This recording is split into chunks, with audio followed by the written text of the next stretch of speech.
नमस्ते दोस्तों, जब जिंदगी की दौड़ में हम सब कुछ पा लेते हैं, पैसा, शोहरत, नाम, गाड़ी, घर, तब भी ऐसा क्यों होता है कि भीतर कोई खालीपन रह जाता है।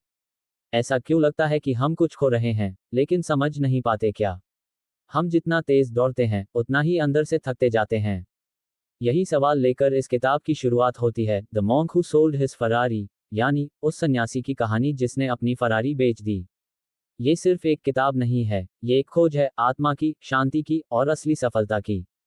लेखक रॉबिन शर्मा ने इसे कहानी के रूप में लिखा है, लेकिन हर पन्ना असल जीवन की सच्चाई को छूता है। ये कहानी है जूलियन मैंटल की, एक बहुत ही सफल वकील जिसकी जिंदगी में सब कुछ था, बड़ी गाड़ी, बड़ी कोठी, नाम, शोहरत और पैसा। लेकिन अंदर से वो टूट चुका था। उसकी सेहत खराब थी, रिश्ते बिखर चुके थे और दिल में सुकून नहीं बचा था। एक दिन कोर्ट में बहस के दौरान वो गिर पड़ता है, हार्ट अटैक। और वहीं से उसकी जिंदगी की दिशा पूरी तरह बदल जाती है। वो सब कुछ छोड़कर निकल पड़ता है भारत की ओर, हिमालय की ओर, एक ऐसी जगह जहां उसे मिलती है असली शांति, असली समझ और जिंदगी का असली मतलब। वहां उसकी मुलाकात होती है सिवाना के सन्यासियों से, जो ना सिर्फ गहराई से जीना जानते हैं, बल्कि हर दिन को जगा हुआ, सच्चा और शांतिपूर्ण बना लेते हैं। जूलियन उनसे जीवन की 7 महान सीखें सीखता है और उन्हीं को लेकर वो लौटता है, ताकि औरों की जिंदगी भी बदल सके। ये किताब सिर्फ सोचने पर मजबूर नहीं करती, ये जीने का नया रास्ता दिखाती है। अगर आप कभी ये महसूस करते हैं कि आपकी जिंदगी में बहुत कुछ है, लेकिन फिर भी कुछ अधूरा है, तो ये किताब आपके लिए है। आइए अब चलें उस यात्रा पर जहां हम सिर्फ बाहर नहीं, अपने अंदर की दुनिया को भी जानेंगे। शुरू करते हैं, the monk who sold his Ferrari की गहराई में उतरना, धीरे धीरे, सुकून के साथ।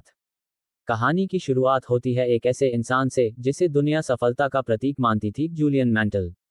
एक बहुत बड़ा वकील जिसने अपनी मेहनत से एक शानदार करियर बनाया। उसकी जिंदगी में सब कुछ था, नाम, शोहरत, बड़ी गाड़ी, आलीशान बंगला, लग्जरी लाइफस्टाइल, लेकिन फिर भी एक चीज गायब थी, भीतर की शांति।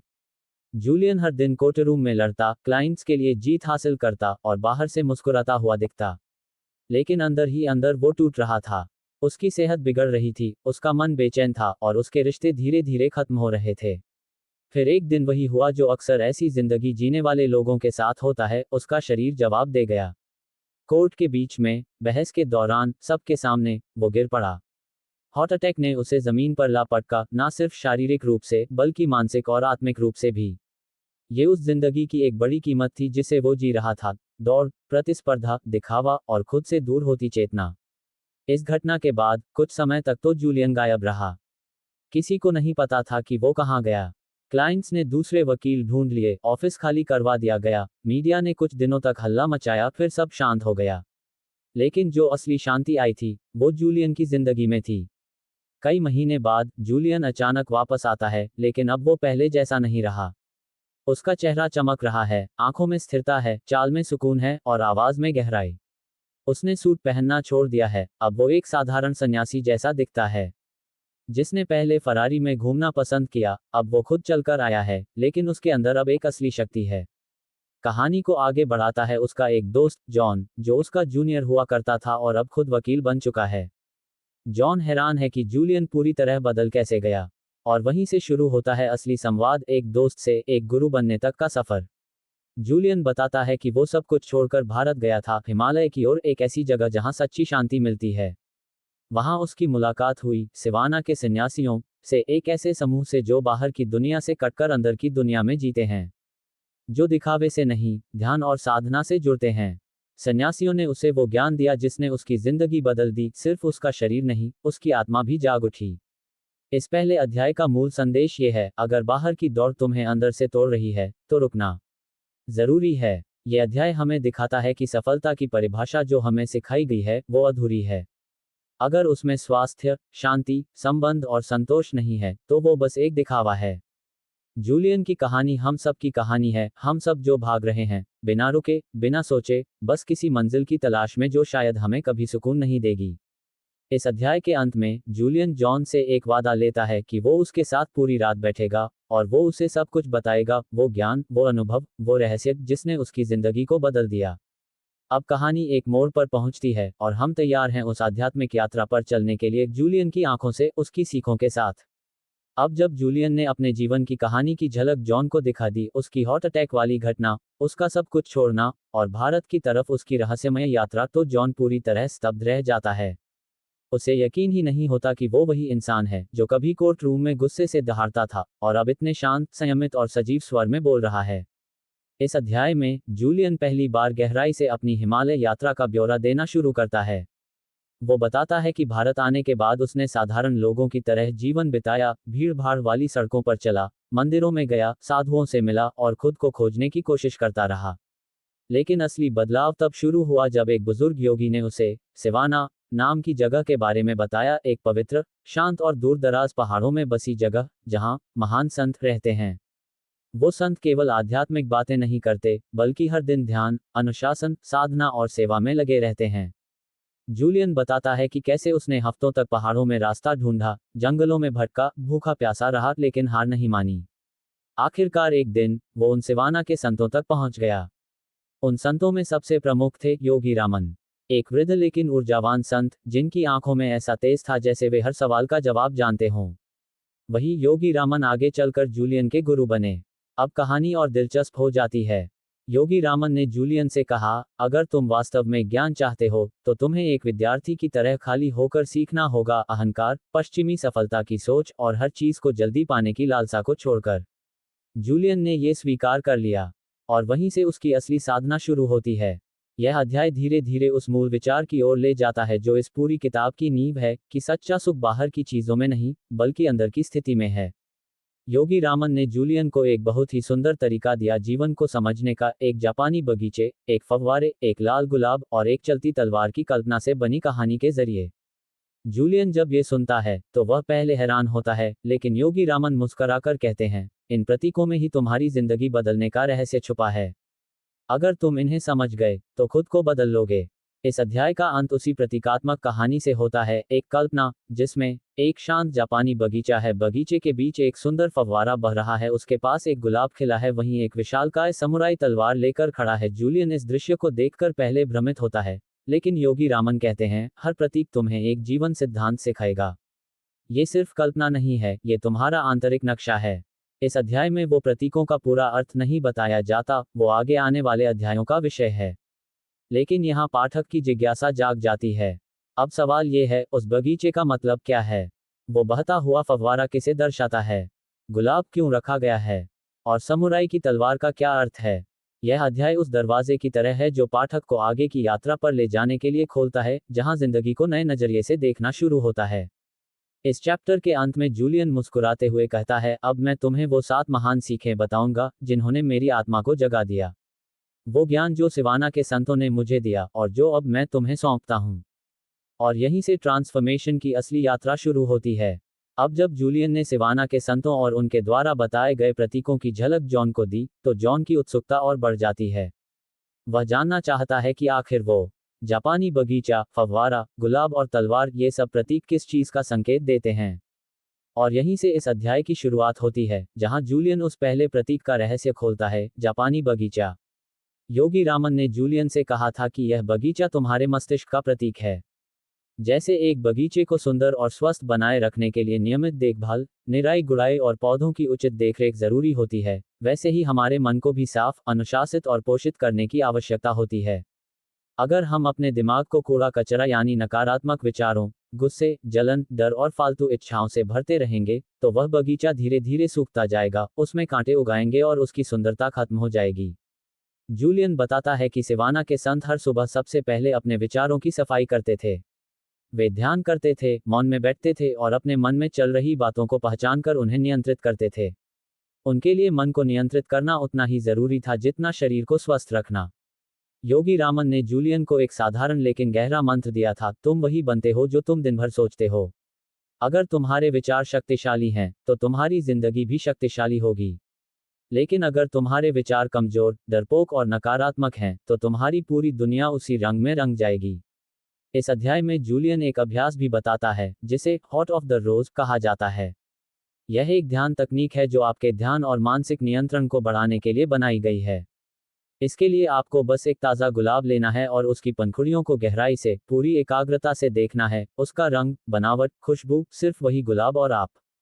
शुरुआत में यह अभ्यास मुश्किल लगता है क्योंकि हमारा मन हर कुछ सेकंड में भटक जाता है। लेकिन अगर आप प्रतिदिन सिर्फ 10 मिनट भी इस अभ्यास को करते हैं तो धीरे धीरे आपका दिमाग ट्रेनिंग लेने लगता है और आप अपने विचारों पर नियंत्रण पा लेते हैं। जूलियन कहता है कि यह सरल सा अभ्यास उसकी जिंदगी में चमत्कारिक बदलाव लाया। जूलियन ये भी समझाता है कि विचार ही बीज हैं और जो बीज हम बोते हैं वही फल उगते हैं। अगर हम आशा, प्रेम, दया और सकारात्मकता के बीज अपने मन में बोते हैं तो हमें अंदर से एक स्थायी शांति और संतोष मिलता है। लेकिन अगर हम डर, चिंता, ईर्ष्या और लालच जैसे विचारों को रोजाना पोषण देते हैं तो हमारी आत्मा धीरे धीरे कमजोर हो जाती है। इसलिए सच्चा परिवर्तन सिर्फ बाहरी व्यवहार से नहीं बल्कि विचारों की शुद्धि से आता है। अध्याय के अंत में जूलियन एक वाक्य कहता है जो जॉन के मन में गूंजता रह जाता है, तुम अपने विचारों को नहीं बदलोगे तो वो विचार तुम्हारी जिंदगी बना देंगे। और यहीं से जॉन को समझ आने लगता है कि सच्चा विकास केवल पढ़ाई, काम या पैसे कमाने से नहीं बल्कि अपने अंदर की जमीन को उर्वर बनाने से होता है, उस बगीचे को संवारने से जिसे हम मन कहते हैं। यही पहला महान नियम था, मन की देखभाल, विचारों की शुद्धि और ध्यान की शक्ति। जूलियन अब जॉन को दूसरे प्रतीक की ओर ले जाता है, एक सुंदर, शांत और लगातार बहता हुआ फव्वारा। वो बताता है कि इस प्रतीक का मतलब है जीवन की ऊर्जा और उसका लगातार बहते रहना। योगी रामन ने कहा था कि जैसे फव्वारे से निरंतर जल की धारा बहती रहती है और अगर वो रुक जाए तो पानी सड़ने लगता है, ठीक वैसे ही इंसान की जीवन शक्ति, उसका शरीर, उसका उत्साह और उसका उद्देश्य हमेशा सक्रिय रहना चाहिए। अगर हम अपने शरीर और मन को निष्क्रिय बना दें, अगर हम खुद को रोजाना बेहतर करने की कोशिश बंद कर दें, तो हमारे अंदर की ऊर्जा धीरे धीरे मरने लगती है। इस अध्याय में जूलियन हमें दो बड़े सबक सिखाता है। पहला ये कि शारीरिक ऊर्जा की देखभाल करना कोई विकल्प नहीं, जरूरत है। सिवाना के संत हर दिन सुबह जल्दी उठकर योग करते थे, ध्यान लगाते थे, प्राकृतिक भोजन खाते थे और हर काम पूरी चेतना और स्थिरता से करते थे। उनका मानना था कि अगर शरीर थका हुआ है, बीमार है या अनियंत्रित है तो मन कभी भी शांत और सशक्त नहीं हो सकता। इसलिए उन्होंने अपने शरीर को उसी तरह सम्मान दिया जैसे एक मंदिर को दिया जाता है। जूलियन बताता है कि उसने भी यही करना शुरू किया। वो रोज सुबह जल्दी उठने लगा, हल्का व्यायाम, लंबी सांसें और पौष्टिक भोजन को जीवन का हिस्सा बना लिया। और इसका असर सिर्फ उसके शरीर पर नहीं, उसकी सोच और आत्मा पर भी पड़ा। दूसरा बड़ा सबक है, अपने जीवन का उद्देश्य खोजो और फिर पूरी ऊर्जा से उसी दिशा में चलो। योगी रामन ने जूलियन से पूछा था, क्या तुम हर दिन किसी महान कारण के लिए जागते हो या बस जिंदा रहने के लिए जागते हो? ये सवाल जूलियन को भीतर तक झकझोर देता है।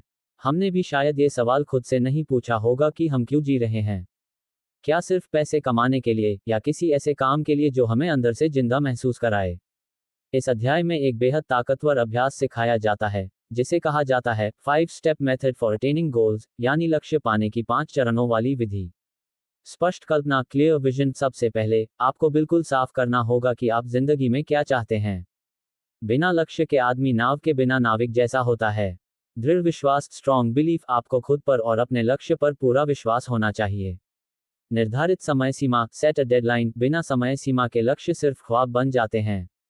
दैनिक क्रिया, डेली एक्शन। हर दिन एक छोटा सा कदम भी अगर सही दिशा में उठाया जाए तो बड़ा बदलाव ला सकता है। समर्पण, फुल कमिटमेंट। आधे मन से किया गया कोई भी कार्य कभी पूरी सफलता नहीं लाता। जूलियन बताता है कि जब उसने इन 5 चरणों को अपनाया तो उसने पाया कि जिंदगी अपने आप दिशा लेने लगती है।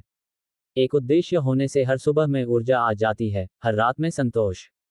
और जब आप शरीर को मजबूत रखते हैं, मन को शांत करते हैं और आत्मा को उद्देश्य से जोड़ते हैं, तब आप सच में जागकर जीना शुरू करते हैं, ना कि बस जिंदा रहना। अध्याय के अंत में जूलियन कहता है, अगर तुम्हारा फव्वारा सूख रहा है तो समझ लो कि तुम्हारी आत्मा प्यास से तड़प रही है।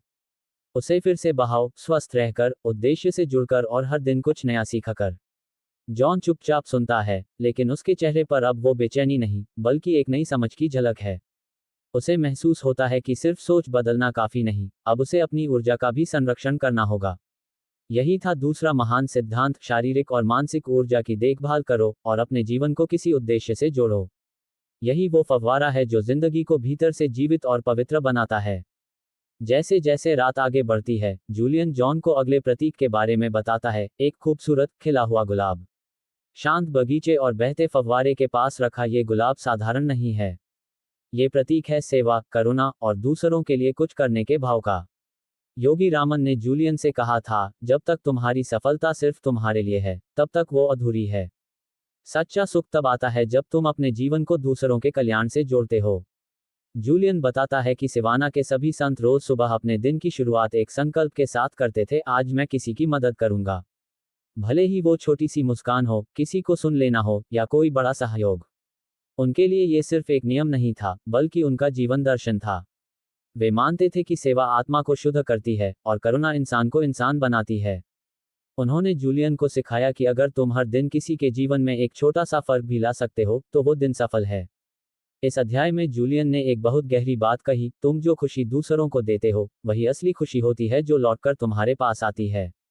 वो कहता है कि पहले वो सिर्फ अपने करियर, अपने नाम और अपनी इच्छाओं के पीछे भागता था। लेकिन सिवाना से लौटने के बाद, जब उसने दूसरों को बिना स्वार्थ के कुछ देना शुरू किया, तो उसे भीतर की शांति का असली स्वाद मिला। योगी रामन ने उसे एक सुंदर अभ्यास भी सिखाया, दयालुता की दैनिक आदत।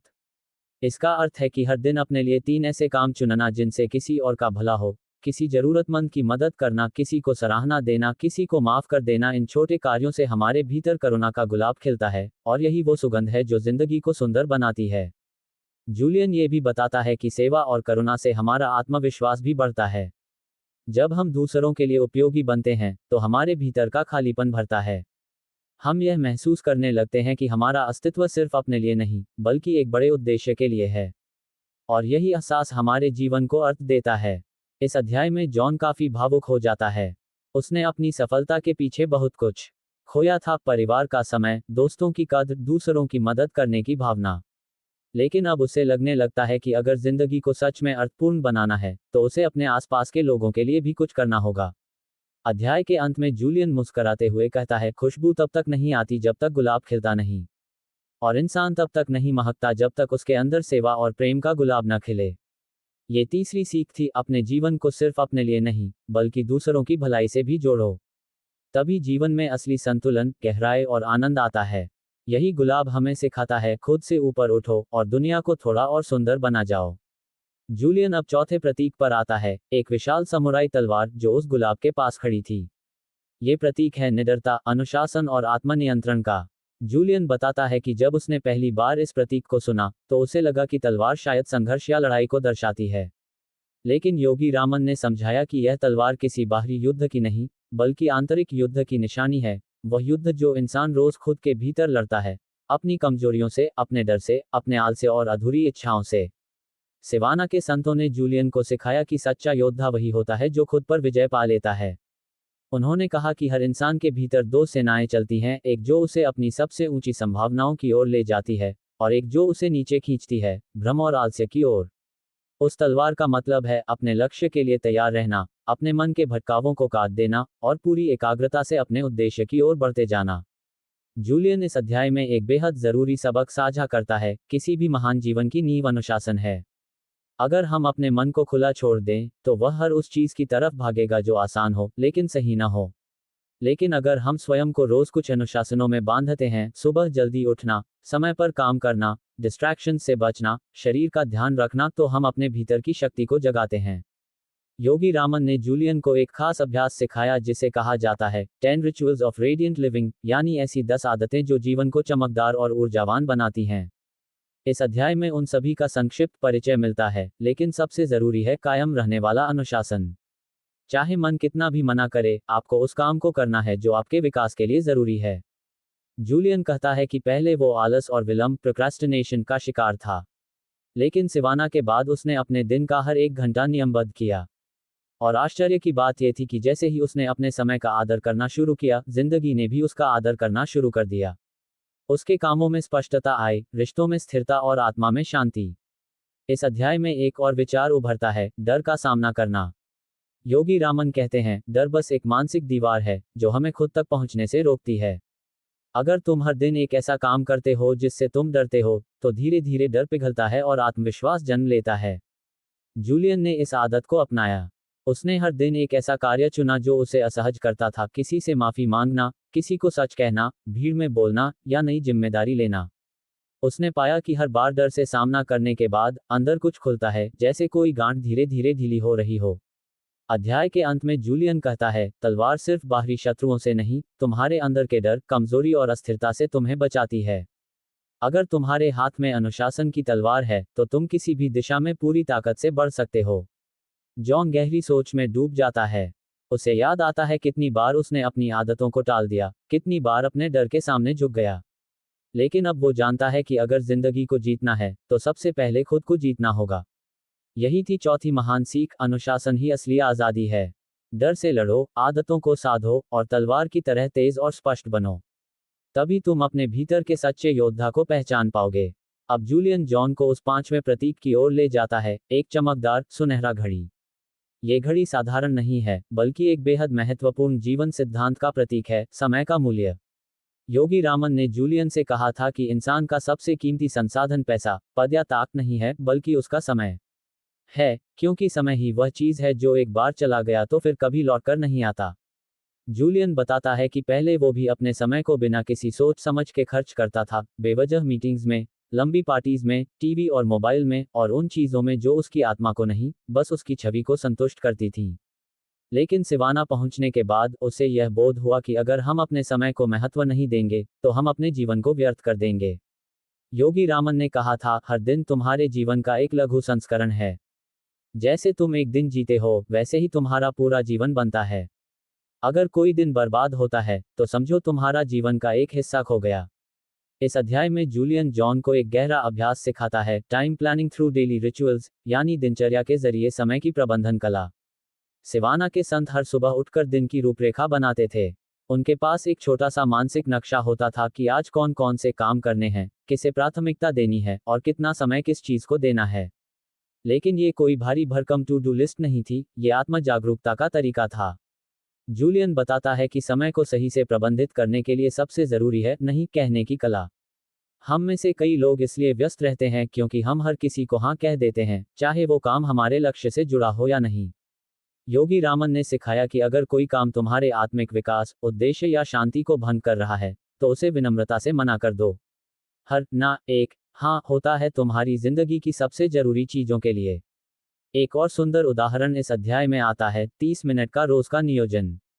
जूलियन सिखाता है कि अगर हर सुबह सिर्फ 30 मिनट हम अपनी योजना बनाने, दिन को समझने और प्राथमिकताएं तय करने में लगाएं तो हम बहुत ज्यादा काम बहुत कम समय में कर सकते हैं।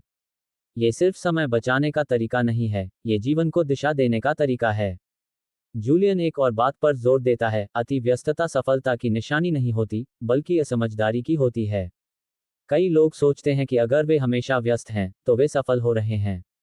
लेकिन सच्चाई यह है कि अगर आप व्यस्त हैं लेकिन बिना उद्देश्य के दौड़ रहे हैं तो आप थकते जरूर हैं पर कहीं पहुंचते नहीं। अध्याय के अंत में जूलियन एक सवाल पूछता है, अगर तुम्हें आज ये पता चले कि तुम्हारे पास सिर्फ 1 साल बचा है तो क्या तुम अपना आज का दिन ऐसे ही बिताओगे जैसे हर रोज बिताते हो। ये सवाल जॉन के भीतर कुछ तोड़ देता है। उसे समझ आता है कि वो कितना वक्त उन कामों में लगा रहा है जिनका न तो उसे सुकून मिलता है न उद्देश्य। वह सोच में पड़ जाता है कि क्या वह अपने समय का सच में सही उपयोग कर रहा है। यहाँ पांचवी सीख पूरी होती है, समय सबसे बड़ा उपहार है। उसे सोच समझ कर खर्च करो। हर दिन को अपने जीवन का सबसे कीमती दिन समझो। और इस तरह धीरे धीरे तुम अपने पूरे जीवन को महान बना सकोगे। यही है सुनहरी घड़ी का संदेश, समय को मत गंवाओ, समय से प्रेम करो, क्योंकि समय ही जीवन है। अब जूलियन जॉन को उस छठे प्रतीक के बारे में बताता है, एक जोकर जो अपने हाथ में तारों से भरा एक रस्सी का जाल पकड़े हुए है। ये प्रतीक थोड़ा रहस्यमय लगता है, लेकिन इसके पीछे की शिक्षा बेहद गहरी है। इसका संबंध है आत्मा की हंसी, जीवन में संतुलन और आनंद के महत्व से। जूलियन बताता है कि सिवाना के संत अपनी साधना और अनुशासन के लिए प्रसिद्ध थे, लेकिन वे एक बात कभी नहीं भूलते थे, खुश रहना, मुस्कुराना और जीवन को एक उत्सव की तरह जीना। उन्होंने जूलियन को बताया कि अगर जिंदगी में सिर्फ अनुशासन, गंभीरता और लक्ष्य होंगे लेकिन आनंद नहीं होगा तो वो एक बोझ बन जाती है। सच्ची समझदारी यह है कि आप लक्ष्य को गंभीरता से लें, लेकिन खुद को हल्केपन से। इस अध्याय में योगी रामन की एक सुंदर बात सामने आती है, हंसी आत्मा की धड़कन होती है। उन्होंने सिखाया कि रोज थोड़ा सा हास्य, थोड़ी सी सरलता और थोड़ी सी मस्ती जरूरी है। क्योंकि जब इंसान मुस्कुराता है तो उसका दिल खुलता है, और जब दिल खुला होता है तभी ज्ञान भीतर उतर सकता है। जूलियन कहता है कि पहले उसकी जिंदगी में कोई संतुलन नहीं था, या तो वो पूरी तरह काम में डूबा रहता या फिर थककर टूट जाता। लेकिन सिवाना से लौटने के बाद उसने समझा कि हर दिन में थोड़ा सा समय खुद के साथ खेलने, हंसने और हल्केपन में जीने के लिए होना चाहिए। उसने अपने जीवन में संगीत, प्रकृति की सैर, मजाक, पुराने दोस्तों से मिलना और किताबें पढ़ना फिर से शुरू किया। यह अध्याय हमें बताता है कि कामयाबी और सच्ची खुशी में फर्क है।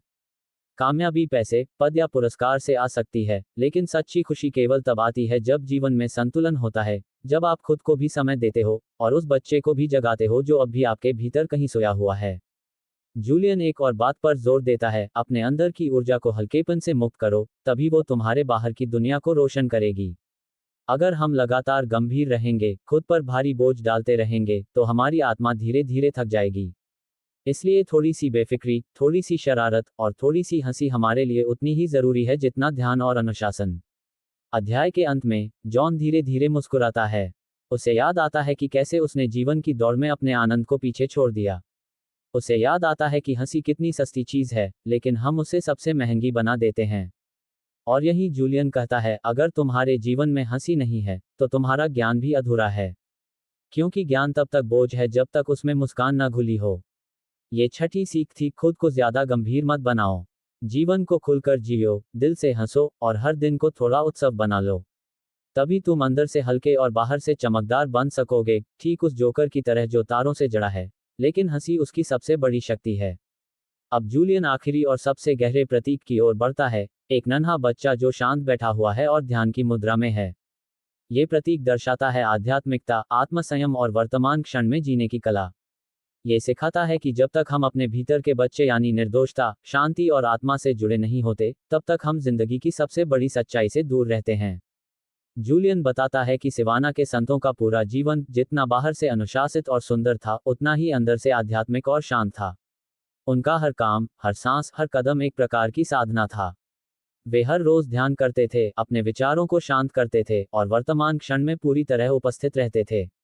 उन्होंने जूलियन को सिखाया कि जिंदगी की सबसे बड़ी त्रासदी यह नहीं है कि लोग मर जाते हैं, बल्कि यह है कि वे पूरी तरह कभी जीते ही नहीं। हमारा मन या तो अतीत में फंसा रहता है, जहां पछतावा, दुख और यादें होती हैं, या भविष्य की चिंता में, जहां डर और उम्मीदें होती हैं। लेकिन जीवन सिर्फ एक जगह होता है, अब में, इसी पल में। और अगर हम इस पल में पूरी तरह नहीं हैं, तो हम जिंदगी के सबसे सुंदर हिस्से को खो रहे हैं। इस अध्याय में जूलियन ने जॉन को ध्यान मेडिटेशन की ताकत समझाई। उसने कहा कि ध्यान कोई धार्मिक क्रिया नहीं, बल्कि मन को अपने मूल रूप में लाने की विद्या है। ध्यान से हम अपने भीतर की आवाज को सुन पाते हैं, अपने डर को पहचानते हैं और उस आत्मा से जुड़ पाते हैं जो हमेशा शांत, स्थिर और प्रेम से भरी होती है। योगी रामन ने एक खास ध्यान तकनीक सिखाई थी, विपश्यना, जिसमें व्यक्ति सिर्फ अपनी सांसों पर ध्यान देता है, बिना किसी प्रयास के। जब सांसों पर ध्यान जाता है, तो विचार धीमे होने लगते हैं और धीरे धीरे मन शांत होता है। जूलियन कहता है कि उसने इस तकनीक को अपनाया और पाया कि उसकी चिंताएं, डर और व्यर्थ की बातें धीरे धीरे कम होने लगीं। यह अध्याय एक और गहरी बात सिखाता है, आध्यात्मिकता का मतलब है अपने जीवन को अंदर से जानना और हर उस चीज से जुड़ना जो तुम्हें खुद के पास लाती है। ये पूजा पाठ, मंत्र या मंदिर की बात नहीं है। यह अपने भीतर की ऊर्जा को पहचानना और उसे जगाना है। जूलियन ये भी कहता है कि आत्मिक संतुलन तब आता है जब हम खुद को किसी बड़ी शक्ति, किसी बड़े उद्देश्य या किसी गहरे प्रेम से जोड़ते हैं। चाहे वो ईश्वर हो, प्रकृति हो, कला हो या सेवा, हमें किसी न किसी ऐसी चीज से जुड़ना होगा जो हमें मैं से ऊपर उठाए। अध्याय के अंत में जूलियन जॉन से कहता है, तुम्हारा जीवन तब बदलता है जब तुम खुद को जानना शुरू करते हो। और खुद को जानने के लिए तुम्हें चुप रहना होगा, बैठना होगा और अपनी आत्मा की आवाज सुननी होगी। जॉन अब पूरी तरह मौन हो जाता है। उसकी आंखें बंद हो जाती हैं और वह पहली बार सिर्फ सुन रहा है, अपने भीतर को। यही थी सातवीं और आखिरी सीख, आध्यात्मिक जागरूकता, आत्म संबंध और वर्तमान में जीने की कला। जब हम इस बिंदु तक पहुंचते हैं, तब हमें समझ आता है कि जिंदगी बाहर नहीं, अंदर से शुरू होती है। और अगर भीतर शांति है, तो बाहर कुछ भी बदल जाए, हम स्थिर रहेंगे। ये नन्हा बच्चा ध्यान की मुद्रा में है क्योंकि उसने सब कुछ छोड़ दिया है और खुद को पा लिया है। अब कहानी पूरी होती है, लेकिन असली यात्रा तो अभी शुरू हुई है। अब जब जूलियन ने सातों प्रतीकों और उनकी गहराई को जॉन के सामने रखा, तो कहानी अपने अंतिम लेकिन बेहद महत्वपूर्ण चरण में पहुंचती है, संपूर्ण जीवन का सूत्र। यह अध्याय बाकी सभी अध्यायों को जोड़ने वाला पुल है। ये दिखाता है कि कैसे इन सभी सिद्धांतों को एक साथ जोड़कर एक ऐसा जीवन जिया जा सकता है जो ना सिर्फ सफल, बल्कि सार्थक और शांत भी हो। जूलियन कहता है, ज्ञान तब तक अधूरा है जब तक उसे व्यवहार में नहीं लाया जाता। सिवाना के संतों ने उसे यह नहीं सिखाया था कि बस सीखो और जानो, उन्होंने उसे सिखाया था कि जो सीखो, उसे जियो। ज्ञान को दिनचर्या का हिस्सा बनाना ही असली बुद्धिमानी है। इस अध्याय में जूलियन जॉन को संपूर्ण परिवर्तन के 7 चरण बताता है। ये वो प्रक्रिया है जिसके जरिए कोई भी इंसान अपने जीवन को पूरी तरह बदल सकता है, धीरे धीरे, एक दिन में एक कदम। स्पष्ट दृष्टि, क्लियरली डिफाइंड पर्पस। सबसे पहले जरूरी है कि आप अपने जीवन का लक्ष्य स्पष्ट करें। अगर आप नहीं जानते कि आपको जाना कहाँ है, तो आप भटकते रहेंगे। छोटे लक्ष्य, काइज़न अप्रोच। बड़े बदलाव की बजाय छोटे, निरंतर सुधार करो। हर दिन बस 1% बेहतर बनने की सोचो। अनुशासन का अभ्यास, रोज एक तय समय पर जागना, ध्यान लगाना, समय की योजना बनाना, ये सब अनुशासन से आता है, और अनुशासन की ताकत जीवन को ढांचे में बांधती है। दूसरों के लिए कुछ करना, रोज कुछ ऐसा करना जो केवल आपके लिए न हो, बल्कि किसी और के जीवन में भी रोशनी भर सके। स्वस्थ जीवन शैली, शरीर की देखभाल करो, अच्छा खाओ, चलो, हंसो और खुद से प्रेम करो। अच्छे विचारों का पोषण, जैसे हम पौधों को पानी देते हैं, वैसे ही दिमाग को सकारात्मक विचारों से पोषण देना जरूरी है। किताबें पढ़ो, प्रेरक बातें सुनो, और अपने शब्दों को सावधानी से चुनो। वर्तमान में जियो, हर दिन को इस तरह जियो जैसे वही आखिरी हो। जो कुछ करो, पूरी उपस्थिति के साथ करो। जूलियन फिर एक सुंदर उदाहरण देता है, चरखी का केंद्र। वो कहता है, जिंदगी एक चरखी की तरह है, घूमती रहती है, भागती रहती है। लेकिन अगर तुम उसके केंद्र में खड़े हो, तो तुम स्थिर रह सकते हो। वो केंद्र तुम्हारा भीतर है, वही ध्यान, वही आत्मा, वही शांति। अगर तुम वहां टिक गए, तो बाहरी तूफान तुम्हें नहीं डिगा पाएंगे। अंत में, जॉन बहुत शांत और भावुक हो जाता है। वह जूलियन से पूछता है, क्या मैं भी बदल सकता हूँ? जूलियन मुस्कुराता है और कहता है, तुम पहले ही बदल चुके हो। पहला कदम उठाना ही सबसे बड़ा परिवर्तन होता है। बाकी सब बस अभ्यास है। अध्याय समाप्त होता है जॉन के आत्मनिर्णय के साथ। अब वो सिर्फ एक वकील नहीं, एक साधक बन गया है। वो अपने भीतर उस उजाले को महसूस कर रहा है, जो जूलियन से उसे मिला। अब उसे फरारी नहीं चाहिए, उसे संतुलन, शांति और सच्चा सुख चाहिए। पूरी किताब का सार यही है, जिंदगी तुम्हारी बनाई हुई है। अगर तुम अंदर से बदलोगे, तो बाहर की दुनिया अपने आप बदल जाएगी। हर रोज, हर सुबह एक नया अवसर है, अपने बगीचे को संवारने का, अपने फव्वारे को बहाने का, अपने गुलाब को महकाने का, अपनी तलवार को उठाने का, समय को साधने का, हंसी में जीने का, और उस नन्हे बच्चे की तरह ध्यान में बैठ जाने का। और जब तुम ये सब जीना शुरू कर दोगे, तो समझो तुमने सच में अपनी फरारी बेच दी। अब हम पहुंचते हैं आखिरी अध्याय पर, जो इस पूरी यात्रा को एक पूर्ण विराम नहीं, बल्कि एक नई शुरुआत में बदल देता है। जूलियन की कहानी अब समाप्त नहीं हो रही, बल्कि जॉन की यात्रा अब शुरू हो रही है। यह अध्याय केवल ज्ञान का निष्कर्ष नहीं है, ये जीवन के उस दृष्टिकोण का उद्घाटन है जिसे सिवाना के संतों ने जूलियन को सिखाया और जिसे अब वह जॉन के जरिए दुनिया में बांटना चाहता है। इस अध्याय की शुरुआत होती है एक शांत सुबह से। जॉन पूरी रात जगकर सोचता है, वो सब जो उसने सीखा, महसूस किया और भीतर तक समझा। वो अब वो इंसान नहीं है जो कुछ दिन पहले था। उसे लगने लगता है कि जैसे उसकी जिंदगी को किसी ने एक नया रंग दे दिया है, जिसमें स्पष्टता है, उद्देश्य है और आत्मिक ऊर्जा है। सुबह जब सूरज की पहली किरणें खिड़की से आती हैं, जूलियन मुस्कुराते हुए जॉन से कहता है, अब तुम्हारी बारी है, जॉन। ये ज्ञान अब सिर्फ मेरे भीतर नहीं रहेगा, ये तुम्हारे जरिए फैलेगा। वो उसे एक वादा करने को कहता है, हर सुबह जल्दी उठो, ध्यान करो, खुद से जुड़ो। हर दिन कुछ अच्छा पढ़ो, कुछ अच्छा सोचो और किसी के लिए कुछ अच्छा करो। और सबसे जरूरी, जो तुमने सीखा है, उसे सिर्फ अपने तक मत रखो। इसे उन लोगों तक पहुंचाओ जिन्हें इसकी सबसे ज्यादा जरूरत है। जॉन भावुक हो जाता है। उसे लगने लगता है कि उसके जीवन का उद्देश्य सिर्फ केस जीतना या प्रमोशन पाना नहीं है, बल्कि अपने भीतर की रोशनी को औरों तक पहुंचाना है। उसकी आंखों में एक नई चमक आ जाती है। वो पूछता है, और अगर मैं फिर से भटक गया तो? जूलियन जवाब देता है, तो फिर से रास्ते पर लौट आना। महानता गलती ना करने में नहीं, बल्कि हर बार उठने में है। तुम्हारा हर दिन एक नई शुरुआत है। इस आखिरी अध्याय में लेखक एक बेहद मार्मिक संदेश देता है, जिंदगी एक किताब की तरह है। हर दिन एक नया पन्ना है। अगर पिछला अध्याय अच्छा नहीं था, तो अगला शानदार बनाओ। कल बीत गया, आज तुम्हारा है, और कल तुम जिस दिशा में चलोगे, वही तुम्हारा भविष्य बनेगा। जॉन अब तैयार है अपने जीवन की बागडोर खुद थामने के लिए। वो वादा करता है कि वो अपने समय का आदर करेगा, अपने शरीर का ध्यान रखेगा, अपने विचारों को साफ रखेगा, अपने उद्देश्य को पहचानेगा, सेवा करेगा, हंसेगा, ध्यान करेगा, और सबसे बढ़कर अपने भीतर के प्रकाश को जिएगा। कहानी यहीं खत्म नहीं होती, बल्कि यहीं से शुरू होती है। एक इंसान ने अपनी फरारी बेच दी, पर बदले में उसने पा लिया एक ऐसा खजाना जो ना कभी टूटता है, ना खोता है और ना ही खत्म होता है। ये खजाना है एक समृद्ध, संतुलित, सुंदर जीवन। और यह खजाना अब तुम्हारे हाथों में है। समाप्त।